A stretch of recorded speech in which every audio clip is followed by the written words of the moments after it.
According to Sam Altman, CEO of OpenAI, ChatGPT currently has over 100 million weekly active users. It was named the fastest growing platform in history, reaching the number in just 2 months. With such a large user base, you've probably heard of ChatGPT before. Maybe you've even used it. The release of ChatGPT pushed generative AI into the mainstream media spotlight.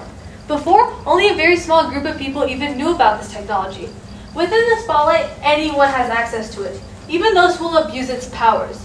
To begin, we'll look to see what generative AI is and how we got here, then understand the implications this technology has on our society, before finally ending with where we should go from here. So what is generative AI? Generative AI, as implied by its name, is a form of AI, or artificial intelligence, that generates a response to a query. This response can come in many different forms, such as text or images. While generative AI has been an idea since the mid-1900s, the technology that powers ChatGPT and similar products was invented much more recently. The transformer model was invented by Google in 2017, a huge advancement from previous technologies. OpenAI then took this model and improved upon it by automating a large part of the transformer creation process. They then sold this model, which they called Generative Pre-trained Transformer 1, or GPT-1, in 2018. Since then, more and more generative AI products have continued to be released, from chatbots like ChatGPT to products like DALL-E, also from OpenAI, which generates images based on user text input. An LLM, or a large language model, is the backbone of products such as ChatGPT. In order to make one, engineers must train models on a database of human writing, as well as information about past and current events.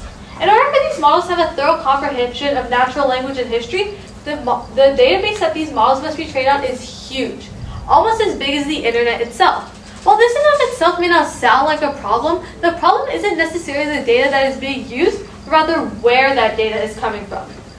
News coverage on the internet comes from news sources. These news sources are created by people who are paid to make these articles. The media outlets then own these articles and profit off of them. Generative AI products like ChatGPT are using people's hard work for free, clearly an unfair practice. This is exactly the reason that the New York Times sued OpenAI in December of last year. They profit off of site traffic, but now generative AI and ChatGPT are taking it away an incentive to visit their site. In addition to encroaching on journalism, generative AI has even started encroaching on the creative sphere. Products like DALL-E are trained on art which they never gained consent to use.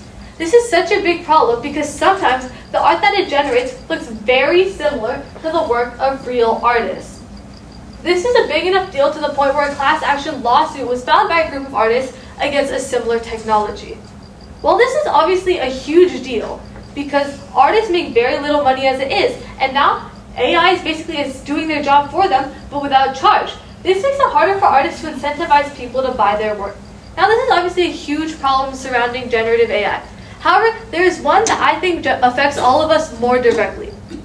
The release of ChatGPT is what started what I like to call the AI race, which companies like Google to Oral-B have participated in.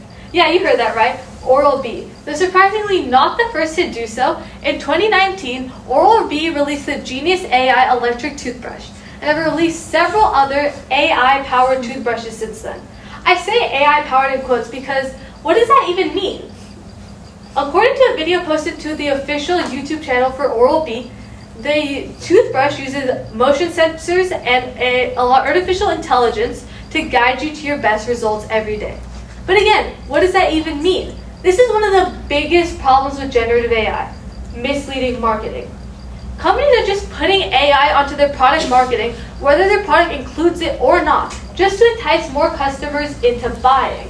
This problem has gotten so bad that the FTC, or Federal Trade Commission, had to issue a statement to these companies telling them to stop lying or exaggerating about the presence of artificial intelligence in their products. There's been a lot of speculation regarding the New York Times lawsuit against OpenAI, which I mentioned earlier, after rumors arose that it was filed following a round of failed negotiations between the two companies in which the New York Times would receive compensation from OpenAI for their work being used to train their models. This leads us into the larger discussion of monetization for these AI models. In May of 2023, OpenAI released the newest version of their chatbot, ChatGPT 4, but this time it was locked behind a paywall.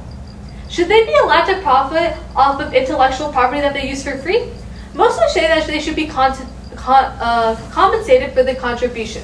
However, the debate surrounding AI art has a different solution to this issue.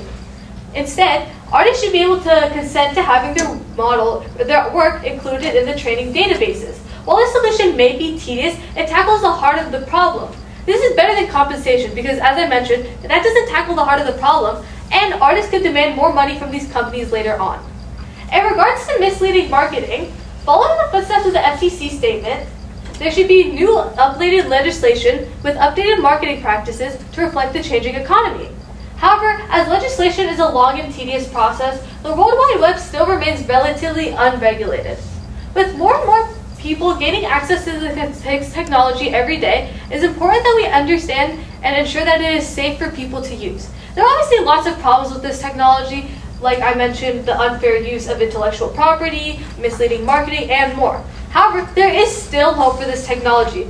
1.5 billion people a month use ChatGPT, and that number is rising rapidly. With so many people using the technology, it's inevitable that it will be used for malicious purposes.